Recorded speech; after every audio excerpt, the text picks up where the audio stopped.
Então, gente, para quem ainda não conhece, a professora Carla, ela é nossa preceptora, graduada em enfermagem pela Faculdade de Medicina de Marília, pós-graduada em saúde coletiva pela Escola de Saúde Pública do Rio Grande do Sul e em enfermagem obstétrica pelo Centro Universitário São Camilo, mestre e doutora em ciências pela Escola Paulista de Enfermagem, atualmente docente do Departamento de Enfermagem da Saúde da Mulher.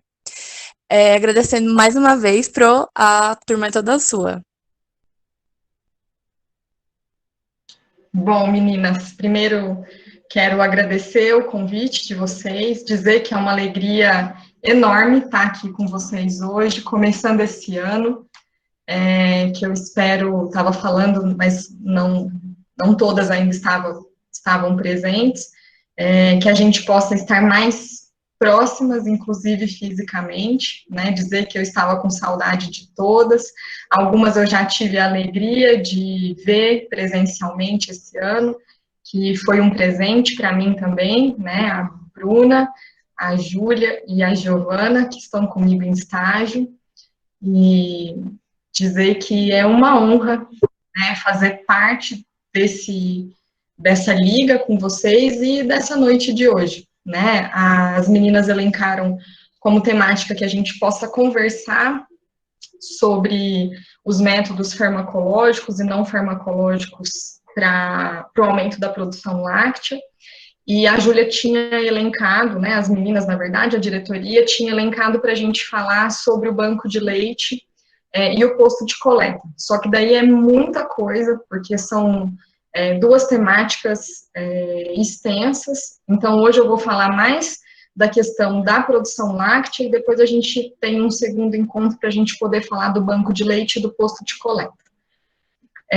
Eu quero combinar com vocês para que vocês fiquem 100% à vontade para me interromper, para fazer perguntas, para que a gente possa, de fato, fazer um bate-papo mais interativo possível. Eu vou trazer o que a gente tem de mais evidências, assim, na literatura, para que vocês possam conhecer um pouco do que a gente tem sobre essa temática.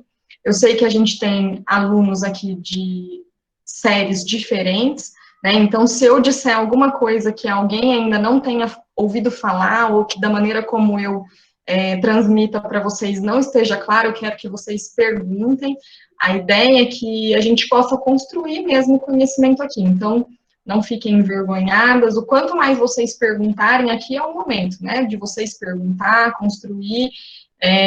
Quanto mais vocês interagirem, mais produtivo a gente vai fazer esse nosso fim de tarde de hoje, tá bom? Então é isso, agradeço mais uma vez e estou muito feliz de estar aqui. Vou colocar a apresentação, vou pedir só para vocês me sinalizar se vai aparecer aí para vocês.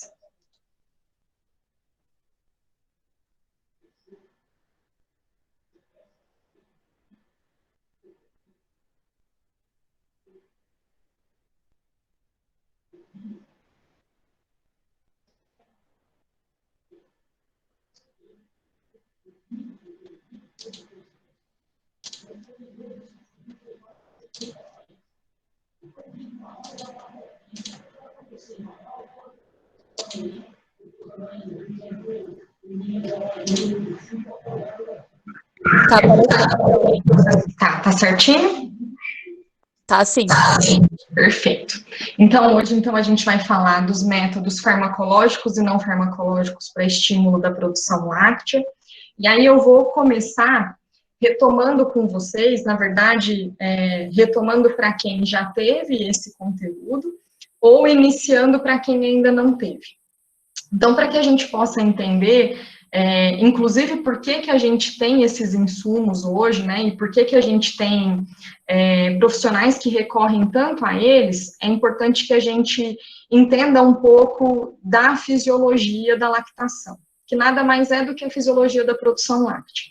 Então, eu vou retomar com vocês a parte da gestação e do período pós-parto, para que a gente possa entender, inclusive, por que a gente pode ter uma redução da produção, e aí, a partir disso, a gente precisar de ter alguns insumos para melhorar o volume de leite produzido pelas nutrizes, né? Então, na gestação, a gente tem um início, né, do crescimento desse tecido mamário, que é o tecido mamário funcional, ele vai iniciar entre a 5ª e 8ª semana de gestação. Quando a gente fala do tecido mamário funcional, nada mais é do que aquele que, de fato, vai ser responsável pela síntese láctea, é onde a gente vai produzir o leite. Porque a mama, ela é formada por um tecido de gordura, né, e por um tecido funcional. O que vai dar o formato, né, e a característica anatômica dessa mama, nada mais é que o tecido gorduroso, o tecido adiposo. E o que vai dar a funcionalidade para essa mama é o tecido funcional, o tecido parenquimatoso, que é aquele que é constituído por alvéolos, pelos canalículos, né, pelo conjunto de alvéolos e assim por diante. Então, da 5ª à 8ª semana de gestação, a gente começa a ter o crescimento desse tecido. A partir da 20ª semana, a gente cessa esse crescimento, né, essa proliferação, e inicia a atividade secretora. O que significa isso? A gente começa a ter a produção lá dentro dos alvéolos do pré-colostro, que a gente vai ter até o término da gestação. A partir daí, essa mama, ela cresce não mais pelo crescimento do tecido mamário, mas sim pela atividade secretiva. Ou seja, esses alvéolos, né, que é o tecido mamário funcional, ele vai aumentando de tamanho conforme esse pré-colostro vai se acumulando nessa região, e além disso, a gente também tem um aumento da vascularização. Então, não é à toa que quando a gente olha para as mamas da gestante, a gente vê aquelas veias saltadas, né, aquelas mamas mais aparentes, maiores do que de fato era. Em geral, para quem ainda não teve contato, a mulher que ela não era gestante passa a ser gestante, o tamanho das mamas variam até 2 números a mais do sutiã. Tanto que essa é uma orientação que elas nos perguntam muito, inclusive no início do pré-natal. Eu estou olhando o sutiã de amamentação, qual é o tamanho que eu devo comprar? Então, em geral, a gente sempre orienta 2 números a mais do que ela usa habitualmente. E isso ocorre também por esse aumento, né, tanto da atividade secretiva quanto do aumento da vascularização. E aí, no pós-parto, né, como é que vai acontecer essa produção de leite? Então, a gente viu que durante a gestação, a gente já tem o preparo dessa mama, fisiologicamente, ela já vem preparada para que, quando esse bebê nascer, essa mulher secrete leite, né, no caso, o primeiro leite que ela vai secretar é o colostro, né, que ele é rico em proteínas e em imunoglobulinas, né, é o primeiro leite que esse bebê vai receber. E como é que vai funcionar essa atividade secretora? O primeiro recado que o cérebro recebe, né, de que ele precisa entender que essa mama precisa ejetar, que esse leite precisa de fato sair, é a dectação placentária. Então, para as meninas que já viram essa parte da assistência ao parto, é o 4º período, né, do parto. Então, a partir do momento que a gente tem a dectação da placenta, a saída da placenta, a gente vai ter uma regulação hormonal diferente. Isso porque a placenta, ela é responsável pela produção de um hormônio que chama estrógeno placentário. Esse hormônio, ele é responsável por preparar a mama para a lactação durante a gravidez, com o depósito de gordura e o crescimento dos ductos, né, e dos alvéolos, que é o tecido funcional que eu falei para vocês. Quando a gente retira essa placenta, tem uma queda abrupta desses níveis de estrógeno e a gente começa a liberar prolactina pela hipófise anterior. A prolactina nada mais é do que o hormônio responsável pela produção de leite. Além disso, então, além da gente ter essa queda desse estrógeno placentário, a gente também vai ter uma queda gradual dos níveis de progesterona. Por quê? A progesterona, ele é o hormônio que vai ser responsável pela manutenção da gestação.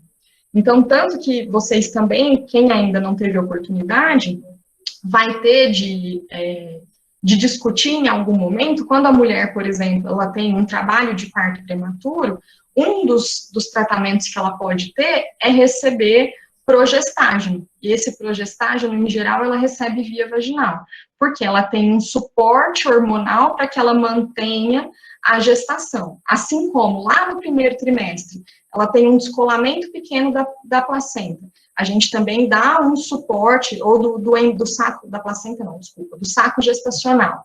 A gente também pode dar um suporte para ela de progestágeno, para a gente melhorar essa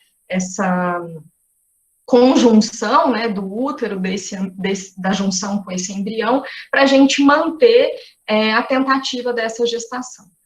E esse hormônio, né, a progesterona, ela também inibe a secreção láctea durante a gravidez. Tanto que algumas mulheres, por mais que a gente saiba que a mama fisiologicamente ela vai produzir o pré-colostro, a gente faz a expressão e por vezes não sai.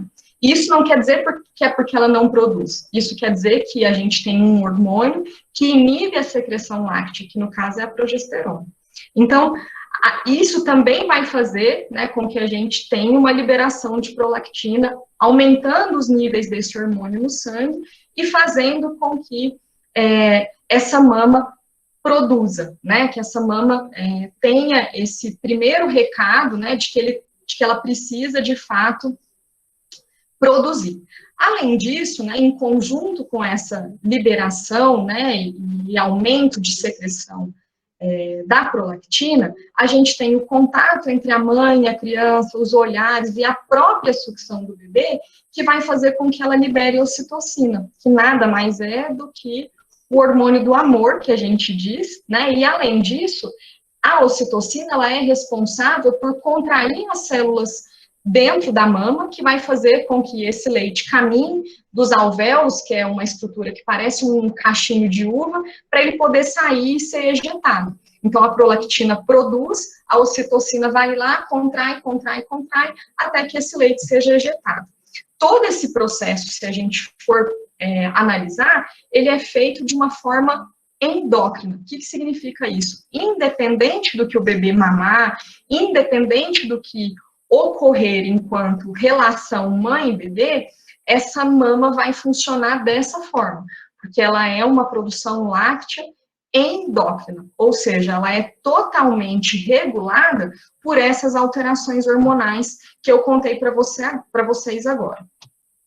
E aí, à medida que esses níveis de estrógeno e progesterona vão caindo e a prolactina vai cada vez aumentando, a gente tem a ocorrência da apojadura, que nada mais é do que a fase de lactogênese 2, que ela vai ocorrer, a literatura traz entre 30 a 40 horas ou 48 a 72 horas após o parto, que é quando a gente tem o pico máximo de prolactina e a mulher tem aquela sensação de mama empedrada, que ela vai falar, nossa, minha mama ficou cheia, ficou repleta, ficou dura, eu tive febre, eu tive mal-estar, eu tive calafrio, eu tive tremor, e isso nada mais é do que a transição da lactogênese 1, que era o que a gente viu agora, do sistema endócrino, para a lactogênese 2. E aí a gente passa a ter também uma transição do controle endócrino para o autócrino. O que significa isso?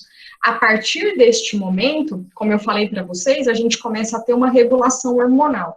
E daí, a mama, ela passa a ser dependente do estímulo que a gente vai dar para ela. Ou seja, quanto mais estímulo eu der, quanto mais esse bebê sugar, e quando eu digo quanto mais, tem uma questão de quantidade, mas a qualidade é primordial, assim como a quantidade. O que significa isso?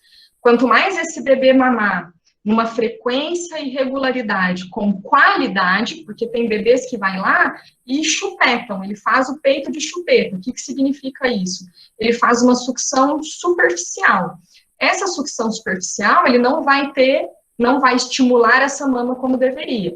E se ele faz isso por um longo período, essa mama começa a entender que, bom, eu posso produzir também superficialmente. E aí ela começa a ter uma queda de produção. Assim como esse bebê é internado na UTI neonatal e passa por um período longo de internação, essa mulher teria que ter um estímulo, né, efetivo neste período, em torno do terceiro, quarto dia pós-parto, ali a gente já sabe que a mama dela vai começar, ela teve apojadura, a gente sabe que ela já precisaria de um estímulo. E aí ela consegue ir lá no posto de coleta, que é onde a gente faz a extração do leite, uma vez ao dia. Ela não consegue se organizar para fazer extração láctea em casa, além das intercorrências mamárias que ela vai ter, que a gente vai falar isso em um outro momento, essa mama também começa a entender, bom, se eu não tenho demanda, eu também não tenho que produzir. Então, eu costumo sempre fazer essa analogia, que é como se a mama fosse uma fábrica. Quanto mais demanda eu dou para ela trabalhar, mais produtos ela vai me entregar. Quanto menos eu exijo dela, né, quanto menos demanda eu dou para ela, menos produto ela vai me entregar. Então, aqui vocês vão entender exatamente como isso funciona. Então, o bebê suga, né, a mama, ele manda um estímulo nervoso lá para a hipófise da mulher. A hipófise, ela é a glândula master, né, ela é a glândula materna do período pós-parto, digamos assim, e a gente tem a hipófise anterior e a posterior. A anterior é a que vai produzir a prolactina, fazendo a produção do leite nos alvéolos, e a posterior, a ocitocina, que vai promover, né, a saída do leite dos alvéolos por meio da contração desses alvéolos, né, e dos canalículos, enfim, da estrutura mamária, para que a gente tenha a saída, né, a ejeição do leite. Então, só aqui eu já falei para vocês, inclusive, alguns problemas que a gente pode ter ao longo desse período pós-parto, para que justifique que a mulher venha a ter uma produção de leite reduzida e que, por isso, em algum momento, a gente tenha que usufruir de algum insumo. Mas eu também acho que quando a gente olha para isso, a gente já precisa refletir que eu posso ter o melhor insumo, mas que se eu não tenho isso em concordância, em conjunto, eu muito provavelmente não terei sucesso no meu processo de aumento da produção láctea, né? Porque eu posso ter medicações, eu posso ter práticas integrativas, eu posso ter chás, eu posso ter ervas, mas se eu não tenho um bebê que faça um processo de sucção nutritiva, eficiente, né, que vá fazer de fato esse impulso para que eu tenha essa produção hormonal, eu não vou conseguir manter a minha produção como o desejado. Até aqui, dúvidas? Para quem nunca tinha ouvido falar sobre, ficou claro? Conversem comigo, meninas. Eu não consigo ver o chat. Pode falar. A Sofia. Eu queria saber se, por exemplo, eu estava até escrevendo no chat no Forms de dúvidas, mas já que você abriu, eu vou perguntar. Vamos supor, a paciente que é lactante, né? Ela chega na consulta e ela fala que ela tá com pouco leite, que o bebê não consegue fazer a sucção correta, mas que ela ainda quer amamentar. A gente precisa ensinar e ajudar, né, nesse processo de amamentação, e a recomendação é que a gente continue estimulando essa mulher a amamentar, e aí ela complementa, não sei, com fórmula, ou a recomendação é que ela pare de amamentar, não sei, por conta dos riscos que isso pode trazer, né, para o bebê não passar fome e tudo mais. A ideia é sempre a gente manter a lactação. Quanto mais a gente manter a amamentação em si, o bebê mamando diretamente nela, mais a gente vai ter uma produção láctea adequada, mais a gente vai conseguir recuperar. Uma coisa que a gente não pode esquecer, e foi bom você falar nisso, Sofia, quando chega uma mulher para a gente, né, e diz, eu não tenho leite adequado, a primeira coisa que a gente precisa entender é se de fato isso é uma queixa real. Por quê? O bebê, o lactente, né, a criança que amamenta, ele vai passar por diversas fases. O bebê tem estirão de crescimento, ele tem processos de desenvolvimento, ele tem crescimento dentário, ele tem uma série de questões que, por vezes, ele vai chorar, ela vai pôr ele no peito no intuito de acalentar, e por vezes não é aquilo que ele quer. Ou é um momento que o bebê está estressado porque teve uma mudança de rotina, ou porque aquela mulher está extremamente ansiosa, estressada por alguma questão pessoal que ela está vivendo, e o bebê, em geral, ele é uma extensão da mãe. E aí ele se comporta da mesma forma. E ela acha que aquilo está acontecendo porque o bebê não está ganhando, porque o bebê não está, porque ela não está produzindo leite em quantidade suficiente. Então, a primeira coisa que a gente precisa fazer é ter uma avaliação adequada. Como é que a gente faz isso? Bom, a primeira coisa que a gente precisa nos certificar é de medidas objetivas. Que medidas são essas? Bom, palpando a mama antes da mamada, como é que a mama está? Ah, ela fica mais cheia, mais pesada? Ah, fica. Depois que o bebê mama, ela fica mais murcha, mais flácida? Fica. Quanto tempo o bebê mama? Em geral, um bebê recém-nascido, ou seja, até ali os 2, 3 meses de idade, ele vai mamar em torno de 20 a 30 minutos, uma única mama. Em geral, o bebê vai solicitar as 2 mamas quando ele é mais velho, a partir do 5º, 6º mês de idade. Antes disso, dificilmente. Em geral, ele sacia com uma única mama. Ah, você precisa ofertar 1 ou 2 mamas. Ah, 1 mama. Quanto tempo de intervalo ele faz? Ah, faz pelo menos 2 horas, que é o que se espera. Ele fica depois da mamada calmo e tranquilo? Fica. Ele tem diurese? Tem. Pós todas as mamadas? Todas as mamadas. Ele tem evacuação? Não, não tem, mas não passa 48 horas. Um bebê que mama só leite materno pode ficar de 7 a 10 dias sem evacuar, sem nenhum problema. Já o bebê que mama fórmula, necessariamente ele tem que evacuar em até 72 horas. Porque o leite materno, ele é como uma chave e uma fechadura, ele se encaixa exatamente no processo no sistema gastrointestinal da criança. Então, ele é quase que 100% absorvido. Então, demora muito para que o bebê forme o bolo fecal, para que ele tenha, de fato, algo para o intestino expelir, né, para jogar fora aquilo que não é bom, que é isso que é as fezes. Já a fórmula, como ela é um leite de vaca modificado, ela tem muitas coisas que o organismo da criança não consegue, infelizmente, absorver. Ele tem uma proteína muito maior, maior quantidade de gordura, então esse bebê precisa, de fato, fazer cocô. Além disso, como que está o ganho ponderal, né? O ganho diário de peso dessa criança. Um bebê, a gente espera que ele ganhe de 18 a 30 gramas por dia. Então, está tudo dentro do esperado? Ah, sim, está. E ela está em aleitamento materno exclusivo? Com certeza ela tem produção de leite adequada, suficiente. Agora, quando ela te traz coisas contrárias a isso, dessas medidas objetivas, aí sim eu preciso de fato pensar. E aí a gente palpa a mama, a gente faz a expressão, e a gente de fato vê o comportamento daquele bebê, a gente tenta excluir outras relações que podem estar acontecendo que não estão associadas ao volume. Porque fisiologicamente, uma mulher em condição normal, 99,5% das mulheres têm condições físicas de amamentar o seu bebê. Aquelas que não têm, professor, o que é o 0,05? Bom, são as mulheres que têm mamas hipoplásicas, que são aquelas que não têm tecido parenquimatoso funcional, que é o que eu expliquei para vocês anteriormente, em quantidade suficiente. Essa mulher é uma mama pendular, é super raro, em toda a minha trajetória profissional, eu só vi uma única vez. É uma mama flácida, é uma mama que quando você palpa, você não sente tecido, você só sente pele e gordura.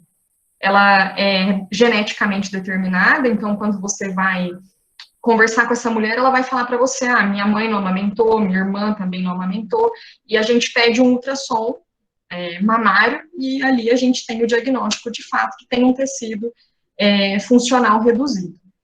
E as mulheres que têm cirurgias mamárias, em especial as redutoras, a gente também sabe que podem vir a ter um comprometimento da produção láctea.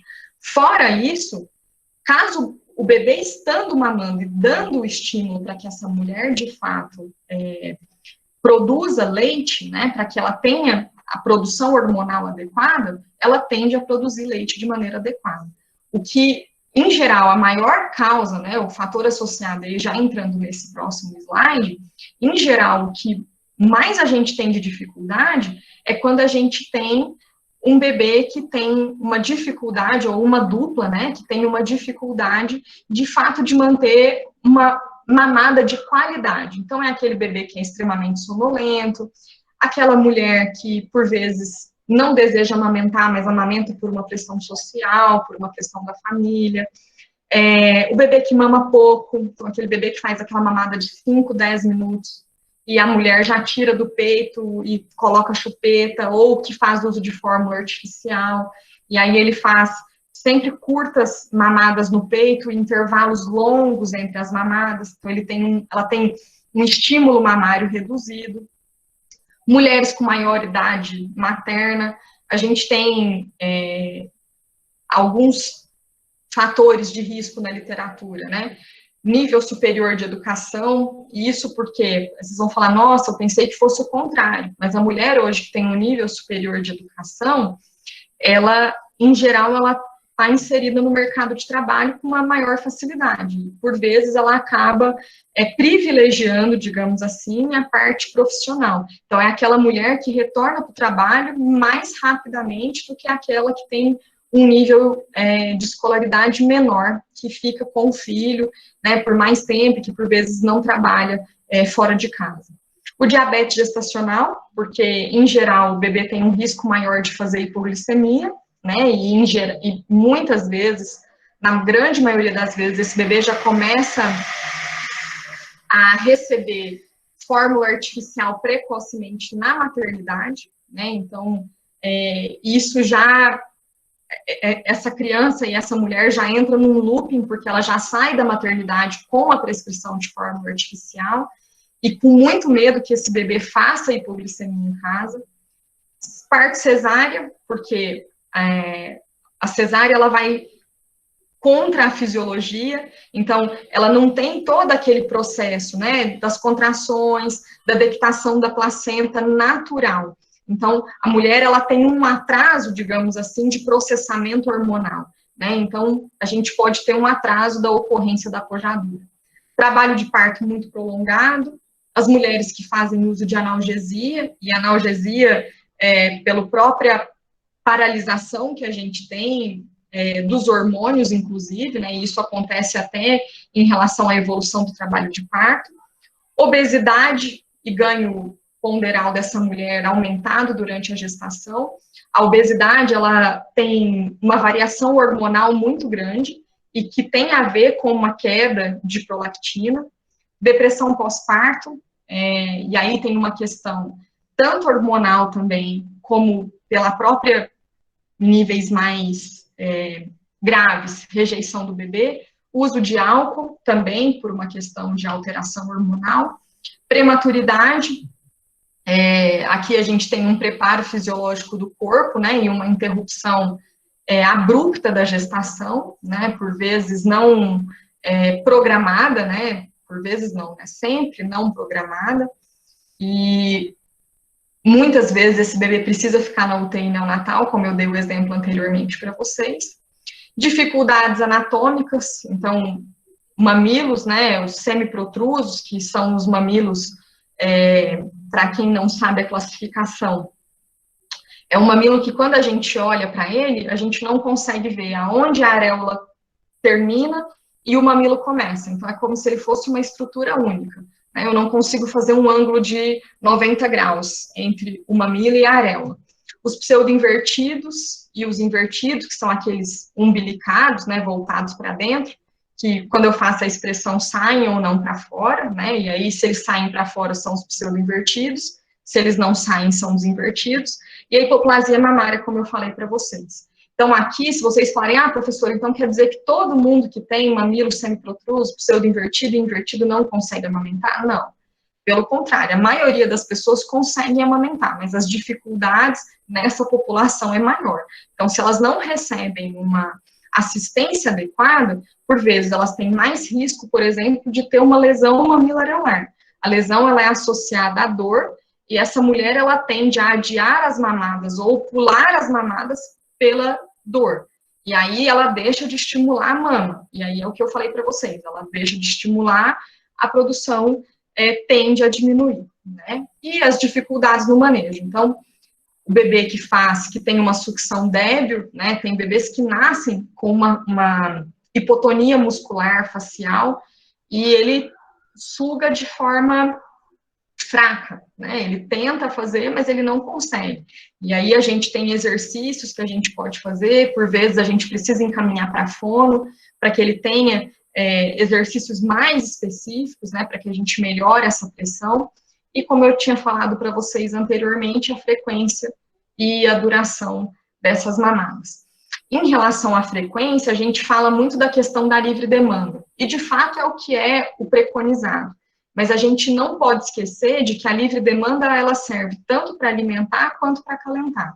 E é importante que a mulher entenda o momento que é para alimentar. Até para que, quando o profissional pergunte para ela, ela consiga relatar, não, para matar a fome, o bebê vai de 3 em 3 horas. Porque quando ela fala assim, não, ele fica o tempo todo, bom, ele fica o tempo todo porque tem algo envolvido e, de fato, não tem leite mesmo, ou ele fica o tempo todo por uma questão psíquica, emocional, então, para a gente poder, ou pela questão da livre demanda que ela criou essa relação com esse bebê, então é importante para que a gente tenha e facilite, né, o raciocínio clínico para que a gente possa dar a nossa condução. Respondi, Sofia, a sua pergunta? Sim, Pro, até demais, muito obrigada. Imagina. Mais alguma dúvida, meninas, até aqui? Pro, a gente recebeu algumas perguntas, se você quiser eu posso ler. Acho que sim, porque daí eu falei da fisiologia, respondo da fisiologia, porque agora eu vou entrar na parte do estímulo mesmo para a produção. Pode falar. Tá. Primeiro, mulheres que tiveram câncer de mama podem amamentar? Pode sim.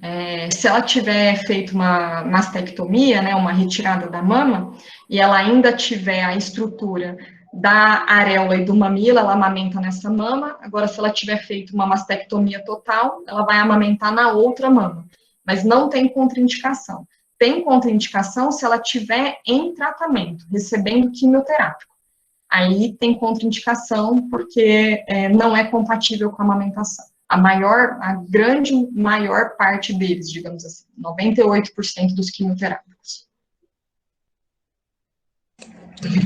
A próxima. Bebês com fissura no lábio palato possuem alguma dificuldade para serem amamentados ou para ajudar na produção do leite? Sim, porque quando o bebê tem... a pessoa quis dizer o lábio leporino, é isso? O lábio e a fenda palatina, é isso? Eu entendo que sim. Tá. Sim, quando é só o lábio, não tanto, porque o lábio, mesmo que ele esteja aberto aqui nessa região, a boca acopla, né? Quando a gente tem o lábio leporino, né, ou seja, o céu da boca aberto, a gente tem uma comunicação de ar entre o nariz e a boca. Então, o bebê não consegue fazer pressão de sucção. Então, pensem vocês que, imaginem vocês, na verdade, o céu da boca aberto. Então, quando a gente faz algo para sugar, o ar entra e sai. Então, eu não tenho pressão de sucção. Dependendo do nível, né, e é claro, tem níveis de lábio leporino e de fenda palatina, a gente encaminha precocemente, né, hoje a gente tem muita tecnologia envolvida nisso, a gente tem os otorrinos e os odontos pediatras que ajudam bastante, tem próteses que a gente consegue acoplar no céu da boca do recém-nascido, fechando, né, essa região até que seja feita uma cirurgia, né, até que tenha indicação de uma correção cirúrgica deste problema. Quando é o lábio, em geral, a repercussão é infinitamente menor, a não ser que seja aquele que é muito grande, né, que chega até o nariz, aí já fica um pouco mais difícil. Mas quando não, a gente consegue auxiliar bem esse bebê a mamar e ele consegue progredir com sucesso. E aí tem mais uma. Pode falar. Professora, não sei se já foi respondido ou falado, mas no caso de mulheres que tiveram bebês prematuros e o bebê não consegue amamentar diretamente na mama devido à prematuridade, quais as melhores medidas para essa mulher para manter a produção de leite se não tem estímulo de sucção direta do bebê? Tem uma amiga, que teve um bebê com 32 semanas de gestação e ela tem muita vontade de amamentar, mas relatou ter medo de o leite secar e não conseguir amamentar o bebê até ele ter condições de pegar o seio, visto que ele está na UTI neonatal e o reflexo de sucção está muito fraco. Ela está retirando leite por ordenha manual e bomba no BLH. Perfeito. Então, excelente pergunta. Quando a gente tem a prematuridade, a gente deve, e esse bebê, na verdade, não só a prematuridade, né? Qualquer intercorrência clínica que a gente tenha no parto e nascimento, que o desfecho seja esse bebê ser internado na UTI neonatal, ou quando esse bebê vai para o alojamento conjunto e depois ele precisa ser transferido para a UTI neonatal por algum motivo, a gente deve iniciar a extração láctea, né, o mais precocemente possível. Quando nasce e já vai para a UTI neonatal, que provavelmente é o que ocorreu neste caso, a mulher deve ser orientada a fazer esse primeiro estímulo nas primeiras 6 horas pós-parto. E depois, ela deve fazer esse estímulo, seja com bomba ou manualmente, pelo menos a cada 3 horas. O que significa isso? Que ela vai seguir a mesma regularidade de mamada como se ela estivesse com o bebê.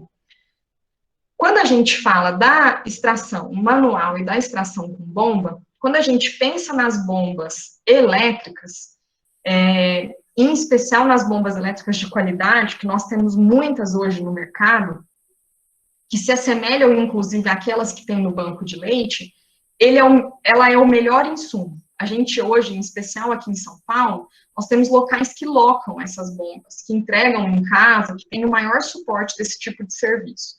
Não é algo que é caro e inacessível, pelo contrário, é algo que é acessível para a grande maioria, assim, que em geral cabe dentro de um orçamento, de uma organização familiar, e ela consegue fazer essa extração. O ideal é que ela faça, eu vou falar isso um pouco mais para frente, mas não tem problema, já vou responder agora, que ela faça a extração bilateral, porque a gente tem um estímulo maior, isso já é comprovado pela literatura, e que ela faça isso pelo menos a cada 3 horas durante o dia. Ah, e na madrugada? Bom, na madrugada, se ela tiver condições, ela pode fazer pelo menos 2 vezes. Se ela não tiver, pelo menos 1. Se ela não tiver de jeito nenhum, ela não faz. Mas aí, durante o dia, ela precisa fazer todas, a cada 3 horas, sem pular nenhuma.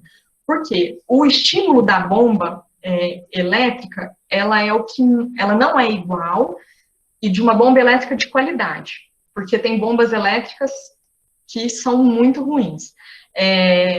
Ela é o que mais se assemelha à sucção do bebê, mas ela não é igual, ela não é o mesmo estímulo, mas ela é o que mais se assemelha, é o que mais chega perto. A extração manual, ela depende muito da habilidade da mulher. E, em geral, a mulher se cansa, ela desenvolve síndrome do túnel do carpo, ela desenvolve tendinite, porque é doloroso você ficar ali, ela fica pelo menos 30 minutos fazendo a extração de uma mama. Ela não consegue fazer bilateral, em geral, ela não consegue fazer das 2 mamas. Então, ela extrai de uma mama agora, daqui 3 horas ela extrai de outra. Então, querendo ou não, a gente tem uma redução desse estímulo. O leite dela pode secar? Pode, provavelmente não vai acontecer, mas a probabilidade dela ter uma redução da produção láctea é grande. Então, em geral, para as mulheres que têm condições, a gente orienta a alocação dessas bombas, que tem uma qualidade melhor, e para que ela possa fazer isso em casa. Nos momentos que ela está no hospital, ela utiliza o serviço do banco de leite, isso é excelente, e ela, inclusive, pode estar combinando com o banco de leite, como que ela pode fazer para levar o leite que ela extrai em casa para ofertar para o bebê, caso ele não esteja em jejum. Caso ele já esteja recebendo o leite dela, e o que ela tira no hospital não seja suficiente. Além disso, o que ela tira no hospital é o suficiente, beleza, mas ela só vai ter validade desse leite por 15 dias. Então, ela pode muito bem pasteurizar, porque daí esse leite passa a ter validade de 6 meses, para que ela possa ofertar esse leite para ele num momento secundário, né, ou enfim, caso ela venha precisar desse aporte mais para frente, né. Mais alguma coisa, Lô?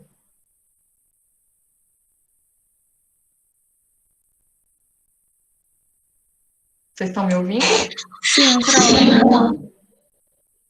Terminaram as perguntas? Por enquanto, tudo certo. Tá bom.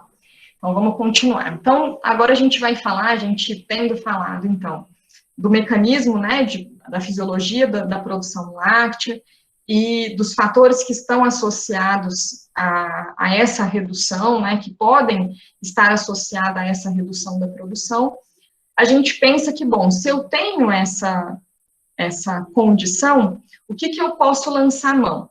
E aí a primeira coisa que a gente vai falar são dos galactagogos. E aqui eu vou falar dos galactagogos que são farmacológicos e dos não farmacológicos. Então, será que eles são indicados, né? A prescrição deles é indicada para estimular a produção láctea? E o primeiro que eu vou falar para vocês são dos métodos farmacológicos. A gente tem algumas revisões sistemáticas, alguns estudos bem recentes, eu fiz uma busca ampla na literatura para trazer o que tem de melhor para vocês, para que vocês possam entender. Então, a primeira medicação que a gente utiliza para aumentar a produção láctea é a domperidona. Aí vocês vão falar assim para mim, professora, domperidona, mas isso não é remédio para refluxo? Sim, é isso mesmo. Remédio para refluxo, que inclusive a gente prescreve para bebê, né, para criança que tem refluxo. Mas por que ela auxilia? Porque a domperidona, ela é uma antagonista da dopamina. E a dopamina, ela é um inibidor da prolactina. Então, se eu tenho um antagonista da dopamina, que é quem inibe a prolactina, eu vou ter um aumento de nível de prolactina sanguínea. Em geral, a gente prescreve essa medicação por 3 vezes ao dia, utilizando por 7 a 14 dias. No entanto, é uma medicação que ela é segura e se eu precisar utilizar por mais de 14 dias, não tem problema. Quando a gente ministra, né, a gente indica o uso dessa medicação para as puérperas, em 8 horas, após ela tomar o primeiro comprimido, a gente já consegue perceber aumento da prolactina. E o que a gente vê na literatura, né? O que os estudos trazem para a gente? Que a gente consegue perceber que entre o segundo dia até a 4ª semana após o parto, a gente já consegue ver que a gente tem um aumento de prolactina com o uso da domperidona. A gente ainda não sabe muito bem, né, ainda não é elucidado a interrupção do tratamento. Então, por quanto tempo eu devo utilizar? A gente ainda não sabe. O que a gente sabe é que a gente precisa usar por pelo menos 2 semanas para a gente conseguir sustentar essa produção. Porque, senão, quando eu tiro o suporte dessa medicação, eu tenho uma queda da produção de leite, né? E, além disso, a gente também ainda não tem evidências para determinar se os efeitos do tratamento diferem de acordo com a dose ou com a duração. Ou seja, se essa mulher, ao invés de 14, usar 28 dias, ela vai ter mais produção de leite? A gente ainda não consegue ter essas informações pelos estudos que estão disponíveis. E por que eu falei para vocês que essa medicação, ela é segura? Porque ela não atravessa a barreira hematoencefálica. O que significa isso? Que os efeitos colaterais dessa medicação, ela não é passada para o bebê. Ela não atravessa a barreira hematoencefálica para o leite, e assim como a gente não tem sinais e sintomas extrapiramidais do sistema nervoso central. E por que eu estou falando isso? A próxima medicação que a gente vai falar é o Plasil, que é uma medicação para enjoo. E essa medicação, sim, ela atravessa essa barreira e vocês vão ver que ela tem um dos efeitos colaterais, é exatamente esse. Então, ela é um pouco menos segura do que a domperidona. O que a gente vê de riscos na literatura, né? Então, a gente pode ocorrer, né, incidência de arritmia ventricular nessa mulher e morte cardíaca súbita. Mas isso acontece em mulheres com maior idade e que têm a história prévia de arritmia ventricular. Então, quando a gente olha isso, a gente fala, nossa, eu jamais vou orientar uma mulher a tomar domperidona. Porque já pensou se ela tem uma morte súbita? Não, não é assim que acontece, né? Esse risco, ele é muito pequeno, e, em geral, ele acontece em mulheres que, na grande maioria das vezes, já tem um risco prévio. É claro que ela precisa saber que ela tem algum acometimento, né? E quando a gente vai prescrever ou indicar essa medicação, a gente precisa fazer uma anamnese bem feita e entender se ela tem riscos associados, para que a gente não coloque a saúde dela em risco. Então, o que a gente mais tem, né, de evidência, né, de um estudo canadense que foi feito há pouco tempo, né, e o que eles viram, né, e aí só para vocês entenderem que o risco é muito pequeno, né, da gente ter uma arritmia cardíaca quando ele é usado com as diretrizes de prescrição, né, estabelecida pelos protocolos corretos, né, então eles estudaram lá 45.518 mulheres, e 21 delas tiveram arritmia ventricular e nenhum óbito.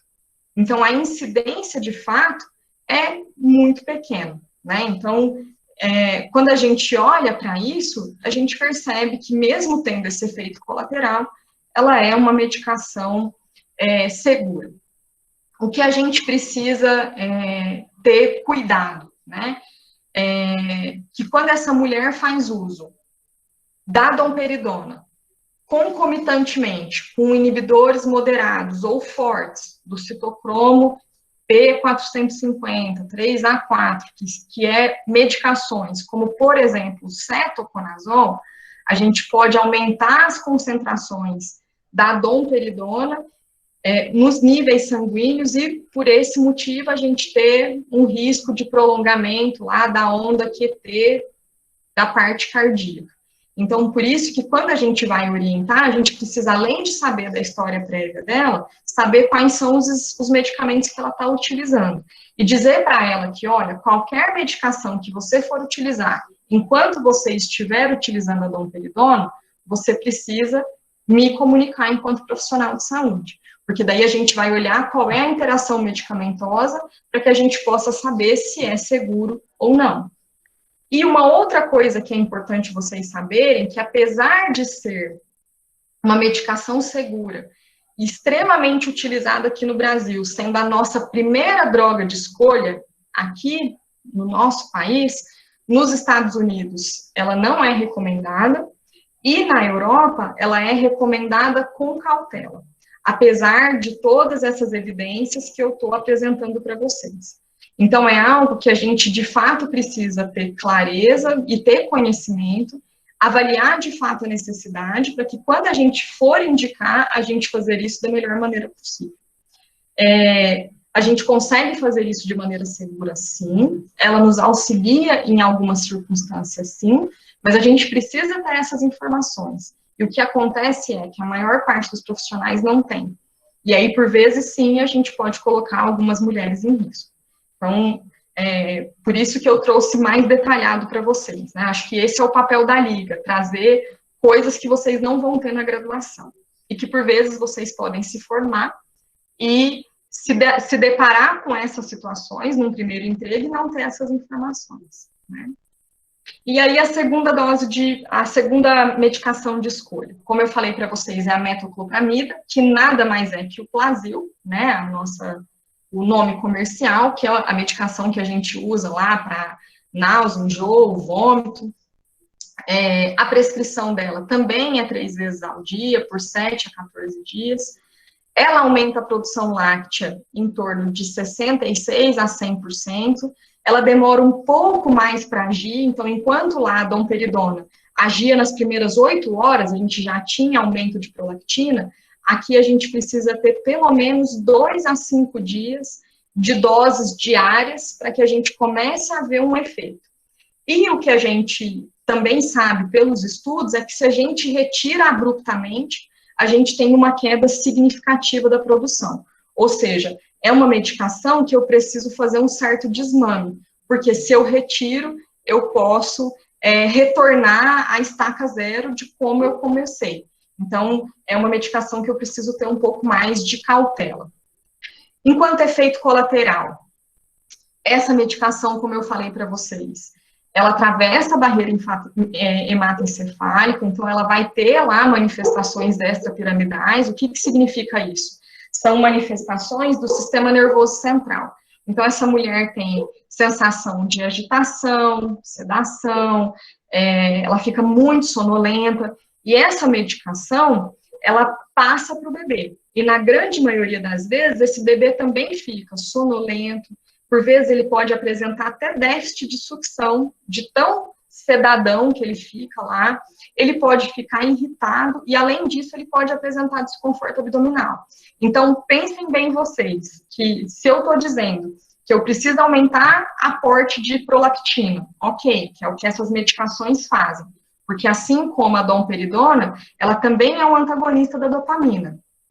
Mas além de ter aumento do nível de prolactina no sangue, eu preciso ter a minha fábrica lá funcionando.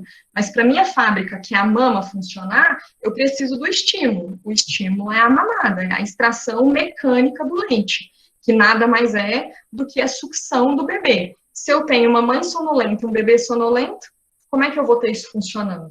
Na grande maioria das vezes, é o maior efeito colateral que a gente tem. Uma mãe e um bebê, a dupla sonolento, que atrapalha bastante nesse processo. O que a gente sabe é que a gente tem um aumento significativo da prolactina, mas vocês vão ver que não necessariamente quando eu tenho um aumento de prolactina, eu tenho efeito sobre o volume do leite. Por quê? Uma coisa é eu ter prolactina a nível máximo. Outra coisa é eu ter volume de leite, porque para eu ter volume de leite, eu tenho que ter necessariamente estímulo mecânico. Não adianta eu ter só aumento de produção de prolactina. Então, por isso que eu preciso ter as duas coisas. Quando a colega perguntou lá da colega que teve, da amiga, né, que teve o bebê prematuro. Ah, professora, ela poderia fazer o uso de um galactagogo medicamentoso para ela ter aporte, né, para ela melhorar a produção de leite? Sim, ela poderia. Com certeza a domperidona, mas não adianta nada ela usar a domperidona e não fazer extração de leite a cada 3 horas. Eu vou ter um pico de prolactina, eu vou ter uma melhora hormonal, mas eu não tenho o estímulo. A gente viu lá na fisiologia, e foi por isso que eu resgatei com vocês, que a partir da apojadura, a minha produção, ela é autóctone. Para eu ter essa produção de leite, eu preciso ter estímulo. Eu estou auxiliando na produção, né? Eu estou dando um aporte hormonal para essa mulher, mas eu preciso contrabalancear com o estímulo mecânico, que são as mamadas ou a extração de forma efetiva. Então, é algo que a gente sempre precisa tomar muito cuidado. Uma outra medicação que é muito utilizada aqui no Brasil, em especial nas maternidades privadas, que, infelizmente, existe um apelo até, né, em relação a essa medicação, é o Equilide, que é um nome comercial, né, e o sal, né, é a sulpirida. Ela é um antagonista dopaminérgico, né, então ela é usada como um antidepressivo e antipsicótico. Então, muitas vezes, os médicos das maternidades privadas falam assim para as pacientes: olha, então, essa medicaçãozinha aqui, esse comprimidinho, vai fazer muito bem para você, porque além de melhorar a produção de leite, ela vai te deixar mais calma, mais tranquila.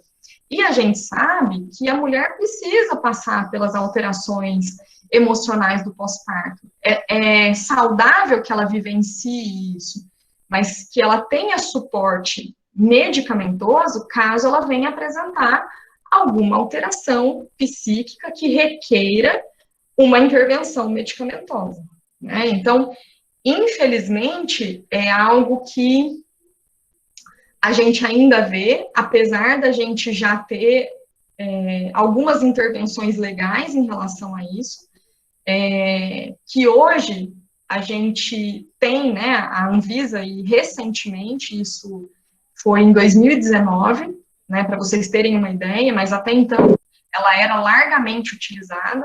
Ela fez, né, ela exigiu que todas as bulas dos produtos contendo a suspirida passassem a destacar a contraindicação do uso dessa substância durante a lactação, porque ela é excretada no leite materno e ela pode induzir efeitos adversos na criança que está sendo amamentada.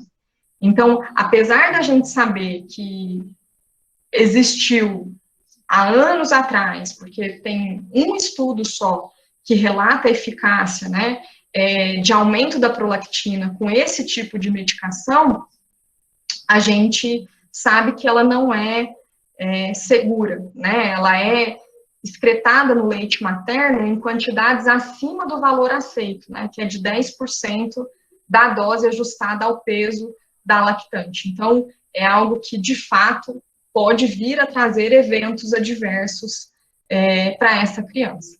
Então, ainda bem que a gente tem a ciência, né, e que a gente tem tido algumas intervenções para que as mulheres sejam protegidas, né, desse tipo de indução medicamentosa, né. Então, a gente tem visto cada vez menos a prescrição desse tipo de medicação, mas se alguma de vocês tiver a oportunidade de trabalhar em maternidade privada, vocês vão ver que ela ainda reina em alguns momentos. E aí a gente, enquanto profissional, precisa, inclusive, alertar o médico, né, sobre essa contraindicação. Aqui eu até coloquei para vocês, que é um site da Febrasgo, né, que é voltado para o profissional médico, né, e ela traz exatamente essa nota, né, de esclarecimento para desencorajar essa prescrição. Então, o que a gente pode falar dos métodos farmacológicos, né, que não há evidências fortes, né, quanto à promoção da amamentação aos 3, 4 e 6 meses, e que é o que nos interessa, né, que é que a gente mantenha esse aleitamento materno exclusivo por pelo menos, por até 6 meses, na verdade, né. Há evidências fracas, né, de que o uso dos galactagogos podem melhorar o peso infantil e o volume de leite materno. Então, a gente vê que os estudos são muito diferentes, eles são muito heterogêneos, né, e tem imprecisão dos métodos de medição, muitos deles são relatórios incompletos, então, são estudos frágeis ainda para a gente dizer se eles funcionam ou não. O que a gente sabe é que, com certeza, não há recomendação nenhuma do uso rotineiro desses insumos, né, para estimular a produção de leite, e com certeza ainda existe preocupações sobre a segurança do uso deles, né? Então, eles sempre têm que ser utilizados com cautela, com conhecimento, com avaliação clínica dessa mulher. A gente nunca deve indicar uma medicação sem que a gente tenha, de fato, avaliado, conversado, feito um exame físico, feito uma anamnese, observado uma mamada, visto como essa dupla funciona, ou, de fato, conhecido a história dessa dupla, há quanto tempo está na UTI mel, se esse bebê já está precisando desse leite, se ela precisa já ter um aporte maior nesse momento, porque o que ela está conseguindo extrair não é o suficiente. Então, todas essas informações a gente precisa ter com clareza. Até aqui, meninas, dos medicamentos, dúvidas, perguntas?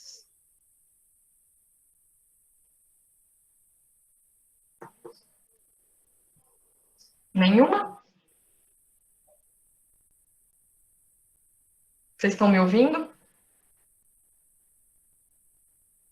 Pro, a gente tá assim. Por enquanto, nenhuma nova pergunta. Pensei que vocês fossem me perguntar se a enfermagem pode prescrever.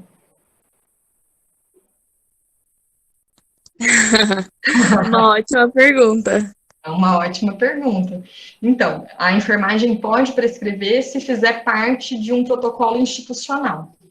Ele já é um protocolo ministerial, então, se vocês forem olhar no caderno 32, no caderno 23, na verdade, 32 é do pré-natal, 23 de alimentação infantil, já tem essas medicações lá para tratar a hipogalactia, né, a baixa produção de leite.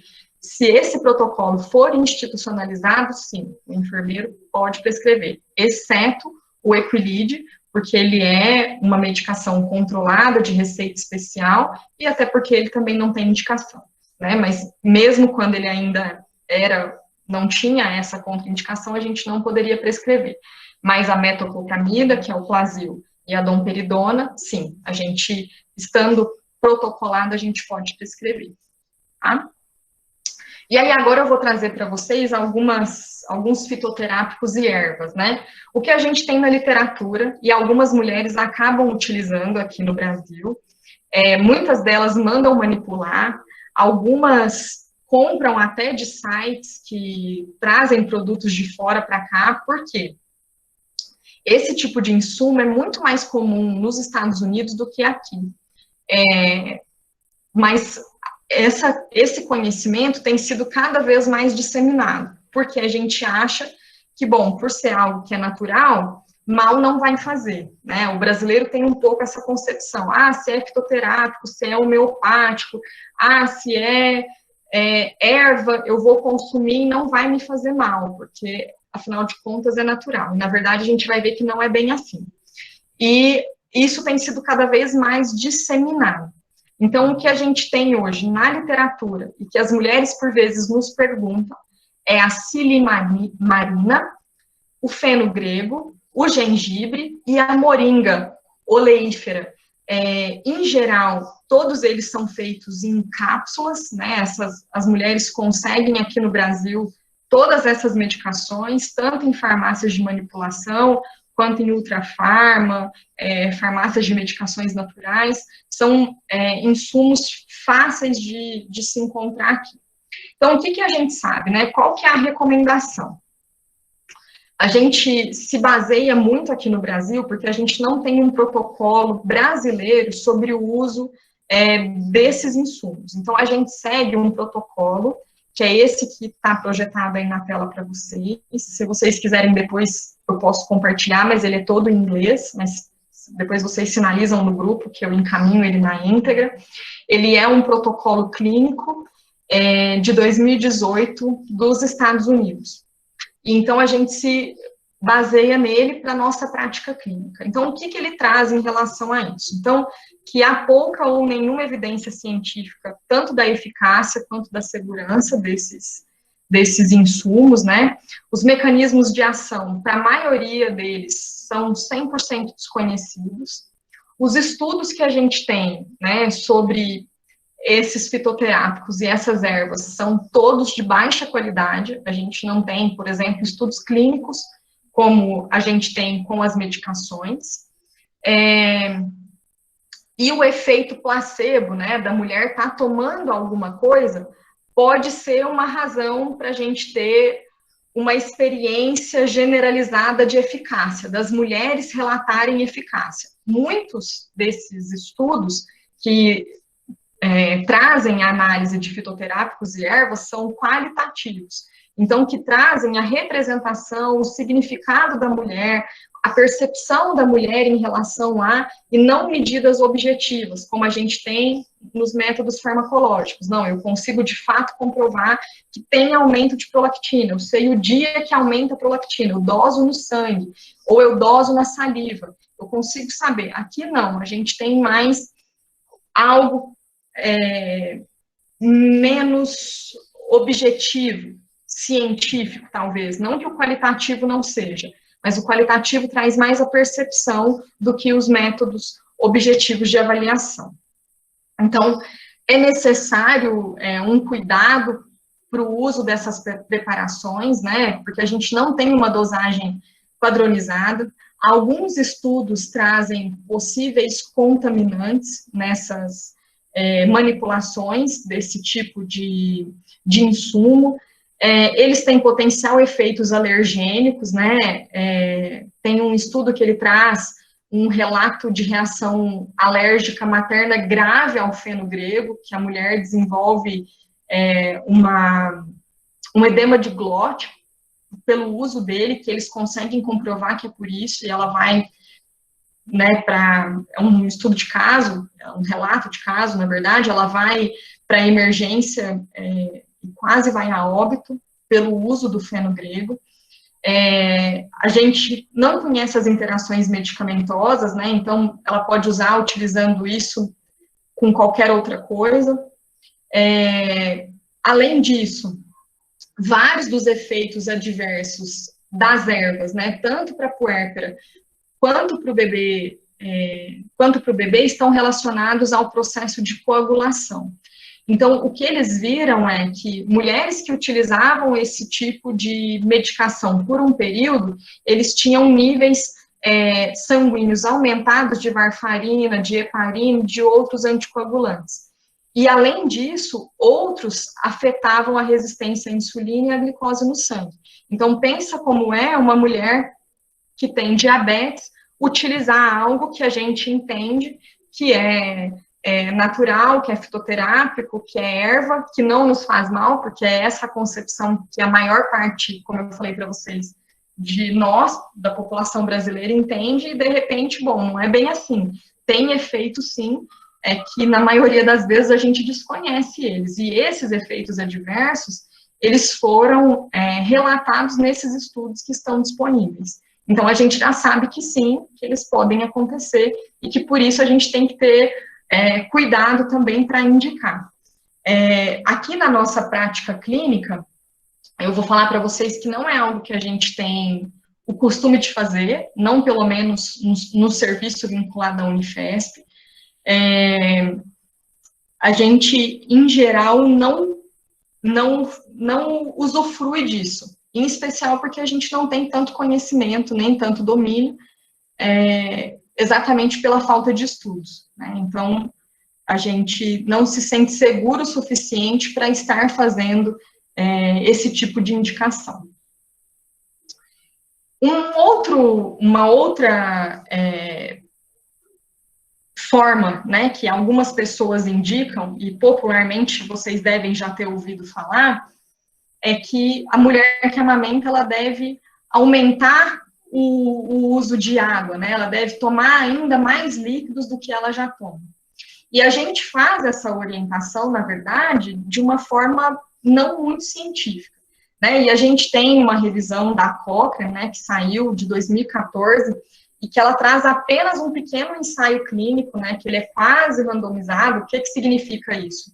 Que ele não é um estudo de alta qualidade, né, ele, pelo contrário, ele é um estudo que tem um risco de viés grande, né, e ele mostrou que a ingesta de líquidos extras não melhoraram a produção de leite materno, né. No entanto, esse resultado, ele foi medido, né, pela mensuração do peso da criança antes e após as mamadas, o que não é algo que, em geral, é fidedigno, né, porque o bebê, ele pode ter diurese e evacuação, inclusive, durante a mamada.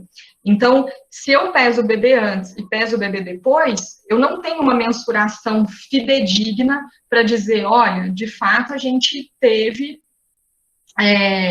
o bebê aumentou de peso, ou não aumentou de peso, ou diminuiu de peso. Então, não houve uma medida precisa, né? Ou até mesmo outros dados objetivos, né? Como o ganho de peso satisfatório da criança, ou a duração dessa amamentação exclusiva. Então, a gente pode dizer que o efeito, né, desse uso de fluidos adicionais para as mães ainda permanece desconhecido, devido à falta de estudos bem conduzidos. O que a gente precisa pensar é sobre a fisiologia, né? A mulher que amamenta, ela naturalmente sente mais sede. E por que ela sente mais sede? Porque a mama, para ela produzir o leite, né, ela já tem que ter um aporte maior, por exemplo, circulatório. Então, quando a gente manda né, tem uma irrigação maior, é como se a gente tivesse um órgão, na verdade, os órgãos, né, porque é par, que não é órgãos-alvo para o nosso organismo, e que ele é, a cada 2 horas, ele é solicitado.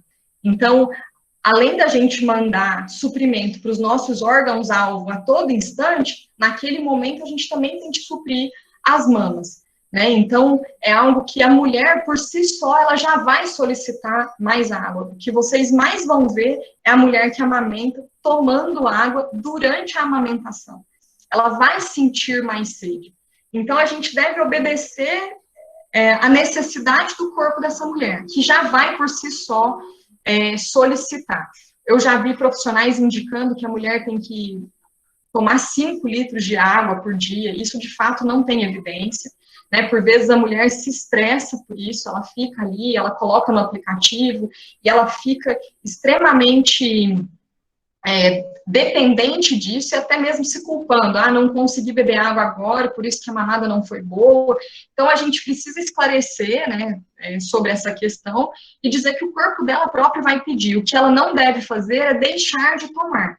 Que todas as vezes que ela vai amamentar, que ela deve ter uma garrafa de água próximo a ela, que com certeza ela vai sentir a boca mais seca e ela deve ingerir a água a todo instante que ela desejar, né? Então, que ela deve tomar água como todos nós, que é pelo mínimo de 2 litros de água por dia, e durante as mamadas, ela vai ter essa necessidade que ela deve, né, atender a essa necessidade fisiológica do organismo.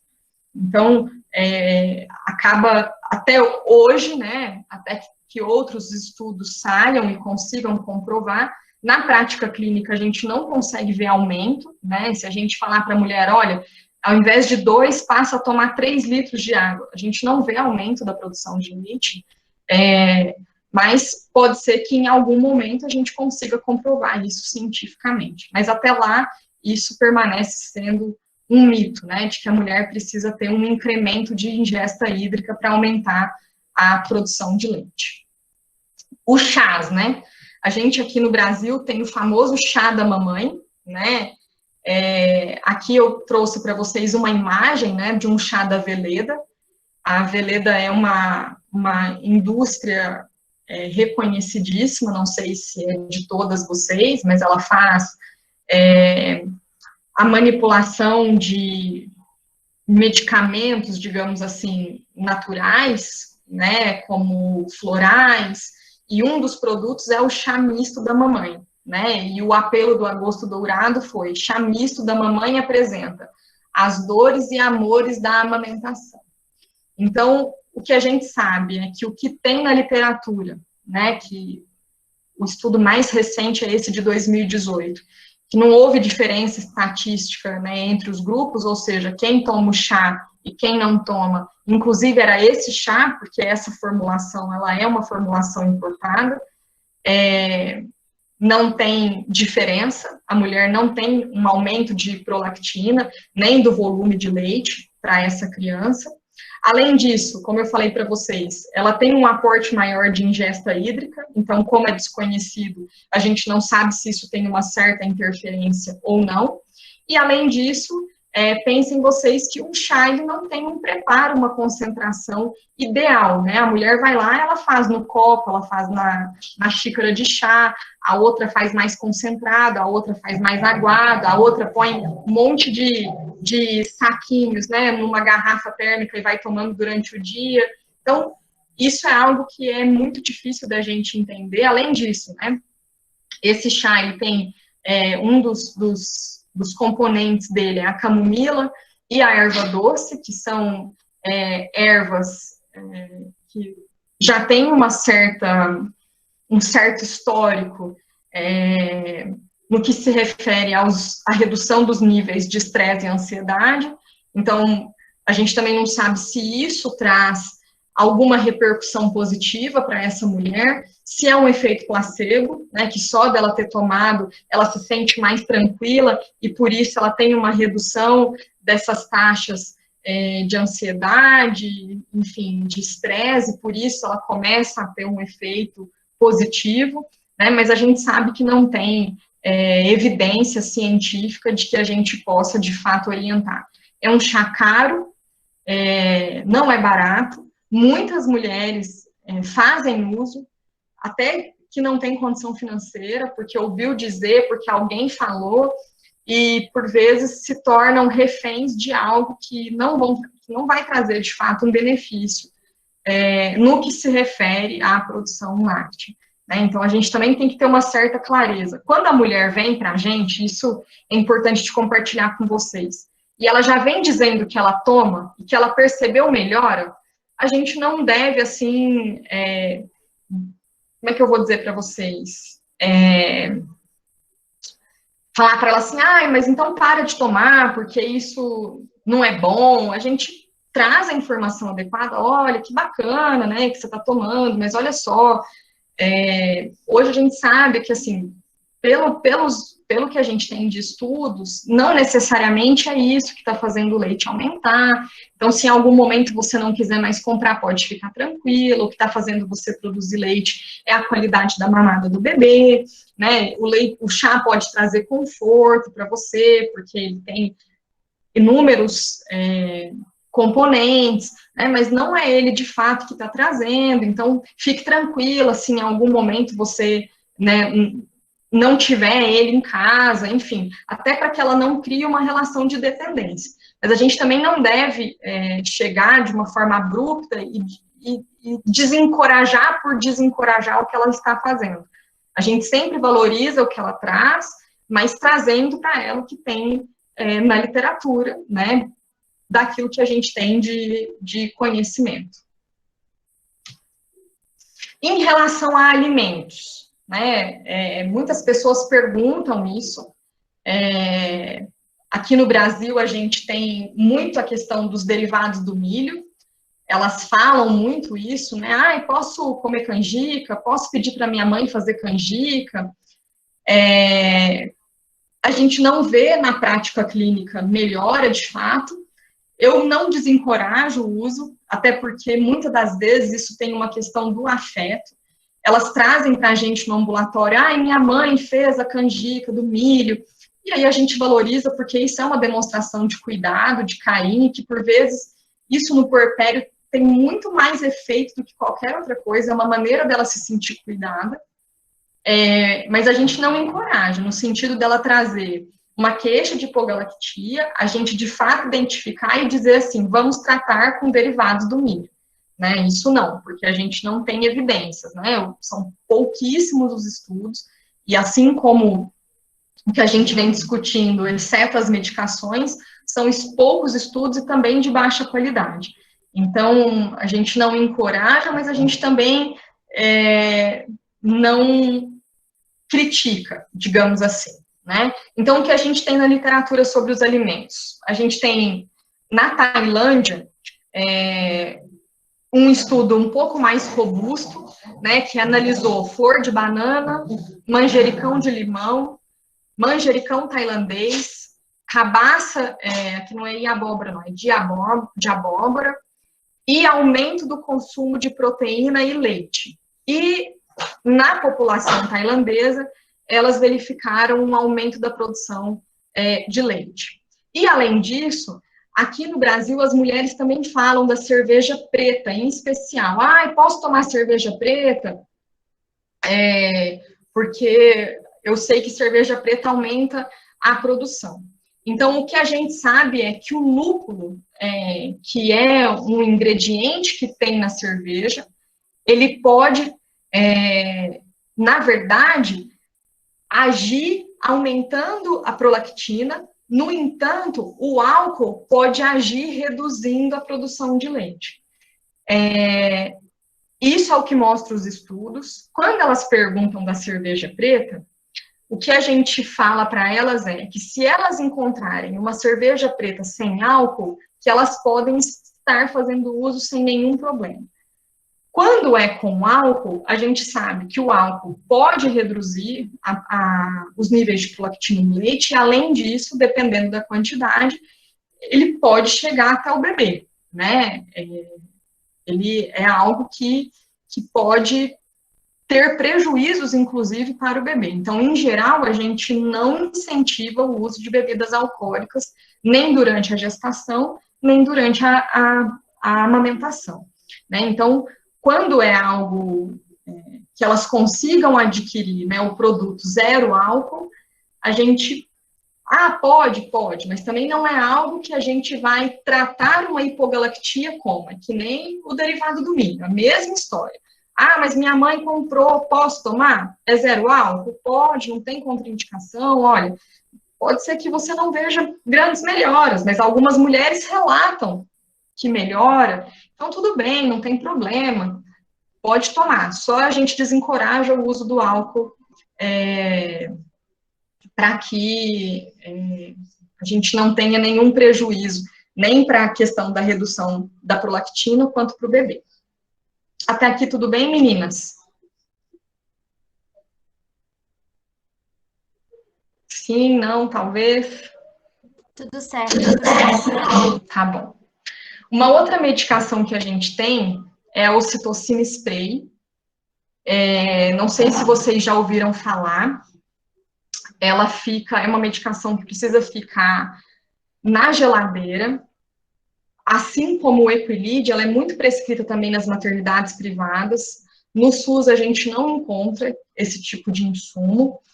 E a mulher deve borrifar no nariz um pump, né, ou um puff em cada nariz, em cada narina, sempre antes da mamada. O que a gente sabe o que tem na literatura são estudos muito antigos, vocês vão ver aí que é estudos da década de 1960 e de 1980, e depois a gente tem o último mais recente, que ele é de 2006, na verdade. E o que a gente vê em todos eles é de que a gente não tem uma melhora significativa da produção láctea, até porque a gente viu lá na fisiologia que a ocitocina ela serve para contração miopitelial, ou seja, ela vai contrair as células dos alvéolos para que esse leite se ejete. Então, ela não vai trabalhar no aumento da produção de leite, né? Além disso, a gente sabe que nesse spray de ocitocina, ele não tem uma concentração adequada que vai fazer com que, de fato, a gente tenha essa contração ao ponto de fazer com que a gente tenha uma ejeção láctea maior. Além disso, a gente também sabe que a mucosa nasal não tem uma absorção, de fato, efetiva para esse tipo de hormônio, né, que é a ocitocina, que aqui no caso é um hormônio sintético. Então, a gente, em geral, não orienta, não incentiva, a mulher fica extremamente refém, e aí pensa vocês, uma mulher, por exemplo, cesariada, que ela tem que sair de onde ela está, ir até a geladeira, faz um puff, volta para onde ela ia amamentar, pega a criança, e assim ela fica. Então, pensem vocês essa rotina a cada 2, 3 horas, e elas se cobram porque elas esquecem de ir buscar na geladeira, e isso vira um looping, e aí, por vezes, tem alguma coisa ali na dupla, na mamada que não está indo bem, ela já associa que é porque ela não está dando conta da ocitocina, e isso vira um desastre. Então, na grande maioria das vezes, as mulheres que já passaram por mim e estavam com isso, eu as liberava disso, claramente, dizia para elas, olha, você está vendo melhor? Não, não estou. Então, vamos deixar esse de lado, de fato ele não tem evidência de que melhora, né? Está sendo mais um fator estressante do que um fator que está contribuindo para essa amamentação. Então, vamos caprichar naquilo que interessa. Vamos ficar atento à mamada. Então, vamos retomar. Pegue posicionamento, qualidade de sucção, tempo de mamada, intervalo entre as mamadas, é isso que a gente precisa. Ocitocina spray, esquece. Vamos desprezar, vamos jogar fora. E assim a gente seguir. Na maioria das vezes, era um alívio de fato para elas. Então, a gente sabe que não tem mesmo evidência que comprove. E aí, agora, para vocês, eu vou trazer as práticas integrativas para a gente poder finalizar. Então, o que a gente tem são mais estudos chineses, né, porque lá eles têm isso muito claro, né, e já uma prática muito enraizada. Aqui eles falam de um tipo de acupuntura, né, na verdade, é uma acupressão, na verdade, porque é um tipo de massagem que eles fazem que chama terapia contuina, e eles fazem essa terapia durante 48 horas, durante as 48 horas de internação, além das orientações padrão da maternidade, e eles fazem isso uma vez ao dia por esses 2 dias, né?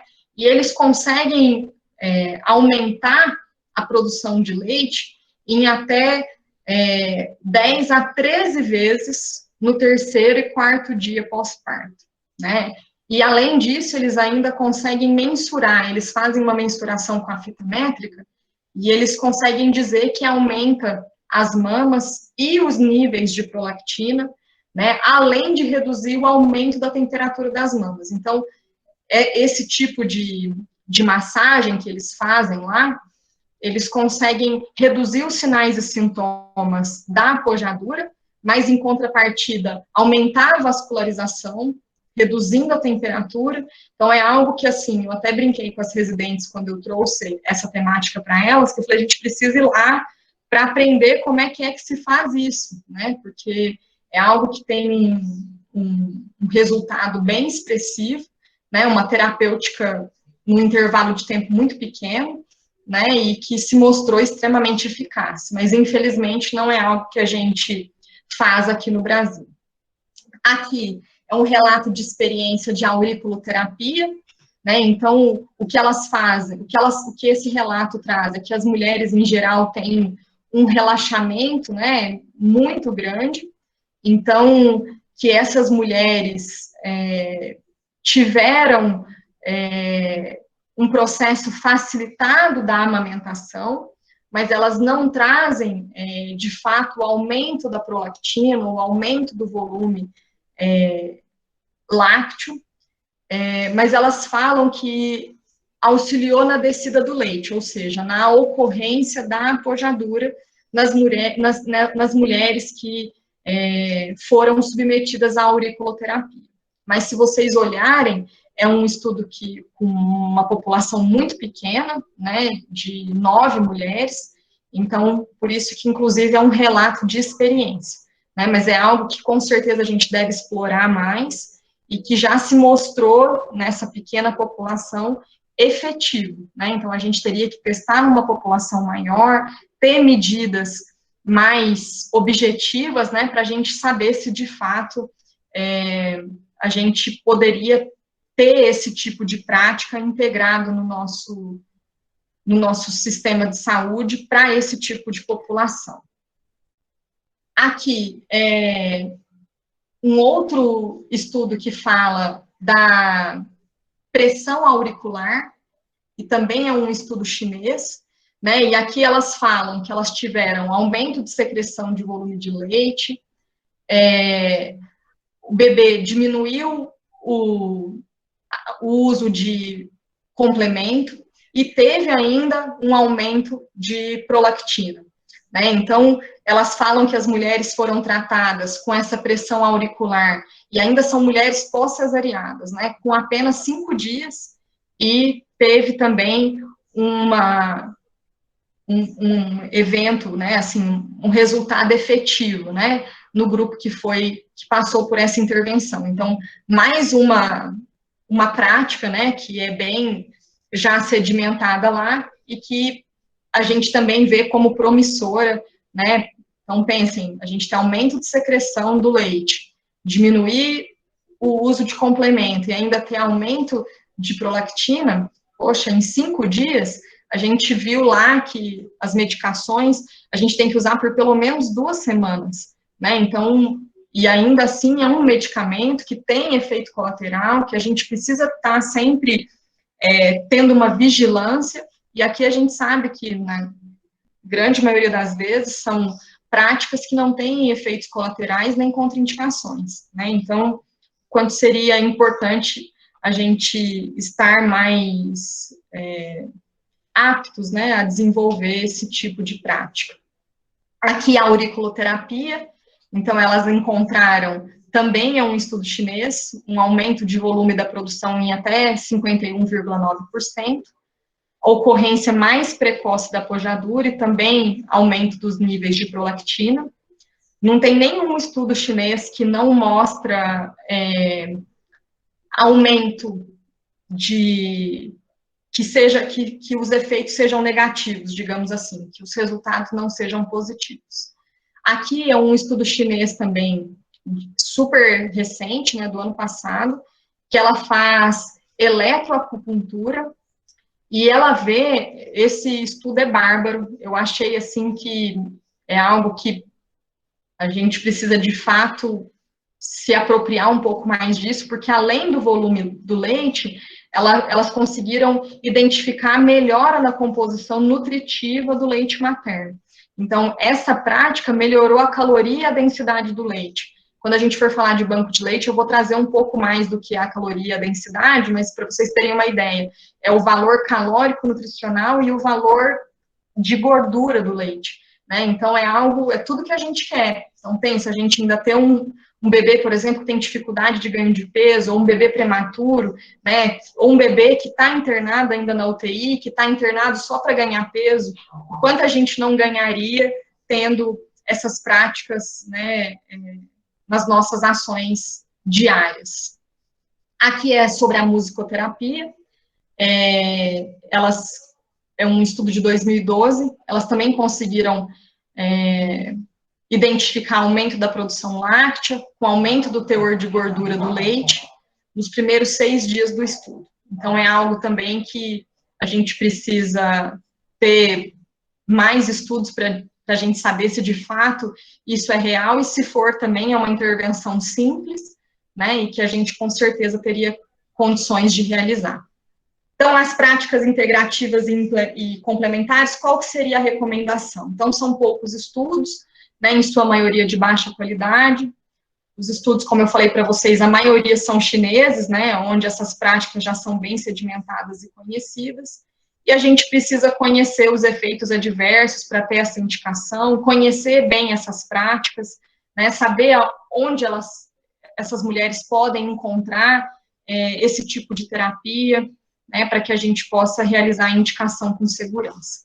E aqui a extração láctea, que eu já falei para vocês quando a gente teve a pergunta anteriormente da colega, né, então, só para concluir para vocês. Então, o que a gente sabe é que aquelas mulheres que utilizam, né, as bombas de leite de grau hospitalar, né, que é as bombas de leite de maior qualidade, elas têm uma produção de leite maior, quando a gente compara com as mulheres que fazem a extração manual, e a gente deve fazer a extração maior ou igual a 6 vezes ao dia. Então, aqui, para vocês verem, essa foto é uma foto de uma bomba de boa qualidade, né, e que a gente consegue locar em diversos lugares aqui em São Paulo, e que elas conseguem fazer a ordenha bilateral, né, com bastante clareza, sem nenhuma dificuldade. Então, qual que é a conclusão? Então, a primeira coisa que a gente precisa sempre fazer, e isso é o que vai nos nortear, então, é a gente avaliar as possíveis causas, né, então, intercorrências na gestação, no parto, no nascimento, se ela está fazendo uso de alguma medicação que pode interferir na produção láctea, se ela tem hipoplasia mamária ou cirurgias mamárias, ovários policísticos pela questão hormonal, hipotiroidismo, retenção placentária, se ela teve hemorragia pós-parto, se ela faz uso de tabaco, uso de álcool, porque tudo isso pode vir a interferir, são fatores, né, que podem estar relacionados. Avaliar a frequência, né, e a qualidade da remoção desse leite, tanto pela mamada quanto pela extração, né, seja ela por bomba ou manual. Optar primeiramente sempre pelas medidas não farmacológicas, né, ou seja, a translactação ou a relactação, que é quando a gente amamenta o bebê diretamente na mama e utiliza uma sondinha de aspiração número 6 e a gente acopla numa seringa ou numa mamadeira e ele mama em conjunto com o leite materno extraído ou a fórmula artificial junto com a mama. Então, em geral, quando você tem um volume maior, o bebê ele fica mais interessado, ele faz um reflexo maior de sucção, ele tem mais volume, ele precisa fazer mais a coordenação de sugar, deglutir, respirar. O estímulo com bomba ou manual, né, preferencialmente que seja com bomba. O aumento da frequência das mamadas, caso seja um bebê dorminhoco ou que mame poucas vezes ao dia, e o uso das práticas integrativas de acordo com o nosso conhecimento, né, e a disponibilidade. A gente precisa sempre ter claro que o Galactagogo, né, as medicações, ela não vai aumentar a oferta de leite se não for frequente, né, a prolactina ou a adequada extração láctea. Então, a gente tem que ter as duas coisas. A gente precisa ter o aporte hormonal, mas a gente também precisa ter a adequada extração láctea, seja pelo bebê, ou seja pela extração manual ou por bomba.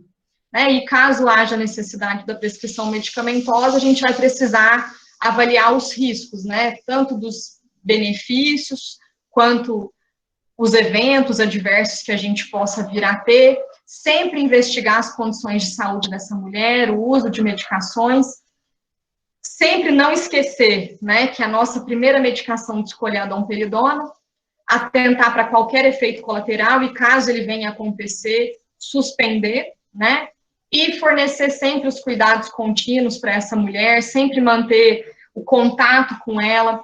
A gente nunca deve orientar uma prática para aumento da produção láctea e pedir para essa mulher voltar daqui 2 semanas. Não, a gente precisa avaliar essa mulher semanalmente, como é que isso está sendo, está tendo algum efeito benéfico. Não exceder jamais as doses terapêuticas recomendadas, né? E sempre realizar a redução gradual da dose com desmame mesmo da domperidona, para que a gente não volte a estaca zero, né? Que é o que acontece na maioria das vezes quando os profissionais de saúde não são capacitados de maneira adequada. A gente tem uma melhora e aí, de repente, a gente tem uma redução abrupta de novo quando a gente tira a medicação.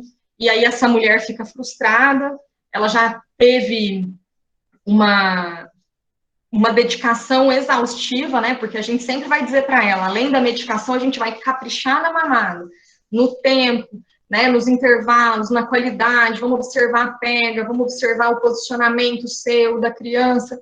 Então, ela matou um leão por dia. E aí, na hora que eu tiro a medicação, tudo cai por terra. Então, ela, por vezes, ela já não consegue mais persistir. E aí, a gente perde a possibilidade de manter esse aleitamento materno exclusivo, que é o nosso objetivo. Se a produção de leite reduzir após a interrupção do medicamento, a gente retoma o uso, né, e realiza uma nova tentativa com uma redução ainda mais gradual dessa droga. E a gente nunca pode esquecer que o cuidado ele é individual, né, que a gente sempre tem que considerar e respeitar a individualidade dessa mulher, o desejo, os valores e a clínica dessa puérpera e desse bebê, para que a gente possa fazer a tomada de decisão com segurança, né, assim como a habilidade do profissional que vai estar atendendo a essa adulta. Era isso, meninas.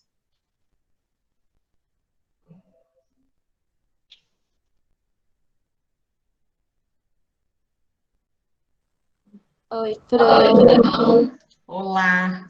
Deixa eu parar aqui. A aula foi maravilhosa. Obrigada.